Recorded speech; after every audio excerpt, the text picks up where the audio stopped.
everyone, Matt with Catalyst Arms. Here with a quick 6 gear review where you get the information you want on new products in 6 minutes, give or take. So with that said, let's get started right now.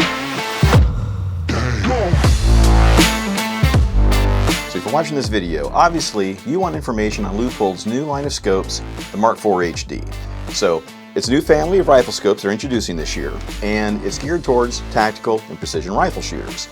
Now, one thing to make very clear, this is in no way related to the old Mark IV Leupold rifle scopes. These scopes have nothing in common, they don't share any parts. What Leupold has done is their nomenclature or naming system now is based on the zoom system. So the Mark IV HD has a 4-power zoom system. So you'll see that when we go over the models that basically the low end to the high end is a 4-power zoom factor.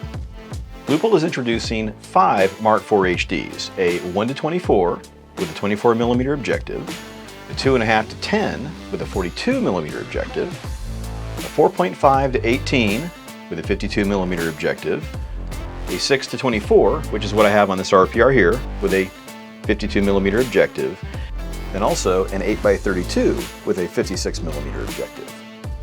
So one thing I find interesting and really smart is that Leupold didn't lock themselves into one tube diameter for the family of scopes. So the 1:4 and the 2.5:10 have 30mm tubes, as opposed to the 34mm tube in the other models. I think that's smart. The tube diameter has nothing to do with light transmission. The larger tubes offer greater range of adjustment for windage and elevation. You don't need that with the 2.5:10 or 1:4. So the smaller tube diameter lets them keep the scope lighter, more compact, and it also gives you more options for mounts and rings. So overall, I think it was a pretty smart move. The HD designation, of course, stands for high definition. That nomenclature for Leupold means that the scope is using their best glass, and it also is using their best lens coatings. The lens coatings are what help with light transmission, reduced glare, optical clarity, that sort of thing. When it comes to reticles, the Mark IV will have plenty available, as you can see here from this chart. Now, as you can also see, reticles are available in mil and also MOA. Now, I don't know why you would want an MOA reticle, but if you do, there will be reticles available for you. So the reticles are a great segue to talk about the adjustments. So the adjustments are going to match the reticle. If you have a mil reticle, you're going to have mil adjustments on the Mark IV. The adjustments are a push-button locking turret design, so they don't accidentally get bumped, off your zero.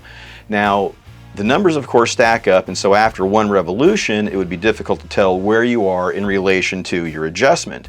Leupold solves that with this black button. So on the first revolution, the button is proud. When starting the second revolution, the button is now flush. And upon starting the third revolution, the button is actually recessed. So this way you know what numbers to look at on your dial to tell where you are as far as the amount of adjustment you've dialed in. So that's a nice feature. Now, you likely won't need that with the windage knob, but the windage knob basically has the same adjustment. It locks in place, it's not going to get bumped off of zero, and you don't have to remove a scope cap to make the windage adjustment if necessary. So I really like that. So some of the other controls include, of course, a power selector. Now, this is a short throw power selector. You don't have to rotate it very far to get the full length of adjustment. That's really nice. What's also nice is they include a throw lever, or in this case, kind of a large knurled throw knob. But either way, it works great. It's not obtrusive. It doesn't hang up on things. I've used it on the Mark V in competition, and so far it hasn't really snagged on anything, and it works really well. There's also, of course, a fast focus eyepiece, which is pretty much standard on any scope now of, this quality, this caliber, and this price range. You also have a side focus parallax adjustment knob. Now, it is really large, but not too large. It's easy to work, it's easy to adjust, and it goes down to 25 yards, so that's fantastic. Fortunately, I was able to borrow one of the Mark IVs and take it out for a test drive. So I mounted it on one of my Ruger Precision rifles, this one in 6 Creedmoor, and took it out to do some preliminary testing, run the knobs, try the adjustments out, the eyepiece, and look at the optical clarity. And it did not disappoint. One of the first things you notice when unboxing the Mark IV HD is it's really light. It's deceptively light. So when you first see the scope, it looks like it's going to be heavier than it really is. Now, I like that because I use many of my precision rifle scopes or tactical scopes is crossover hunting scopes on some, longer range hunting rifles. So I really like that. It's also possibly going to be the scope that I use on the Project Zero-G Ultralight RPR that I built for use in the NRL Hunter Series matches in the light open division. So we'll just have to see how that goes. As you might imagine, zeroing was really simple. The adjustments did in fact track really well. There were no issues. This particular rifle shoots quite accurately, so it was just a matter of shooting a group because I want to shoot it anyway, and then making the adjustment necessary as indicated on the mill target I was shooting at. So yeah, it worked great. Optically, it looks great. So I was actually shooting at a 200-yard target and making out a 1-inch target dot with the lines in that target dot and the lines on the target was no problem at all. As a matter of fact, I was able to spot my 6mm bullet hits at 200 yards without a spotting scope. So seems to me like the resolution, the optical clarity, the brightness, and this was in a fairly overcast and dark day, worked great. So I shot a minor box test with this Mark IV.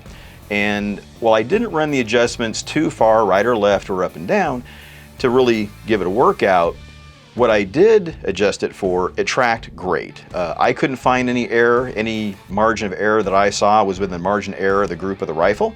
So obviously to really give it a full test, need to run it probably a bit more range of the adjustment and just make sure there's no anomalies or anything that sort of surfaces. But Leupold's been making these adjustments for a long time, and I don't really anticipate there to be any surprises.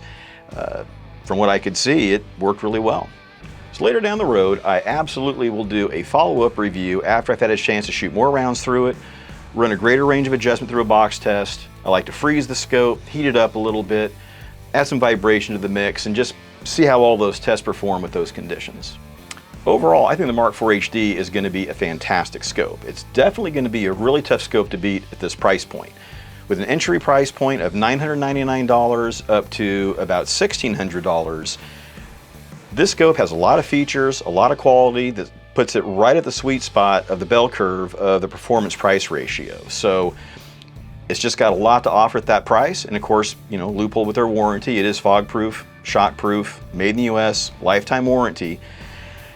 It's even fairly light, so it's just a really tough scope to beat, I think. And I think it's going to be a great scope for anybody looking to get into the precision rifle game. And I think this line of scopes is going to be a hit. I think they're going to sell a ton of them to shooters that want to do a crossover rifle, like a tactical hunting rifle or a precision hunting rifle. This scope, it's light, it tracks well, the optical clarity is there, so the low light performance is there with their HD and their coatings. I think it's going to be a great setup, so looking forward to see what happens with it. Thanks for watching, everyone. I hope you found this information useful.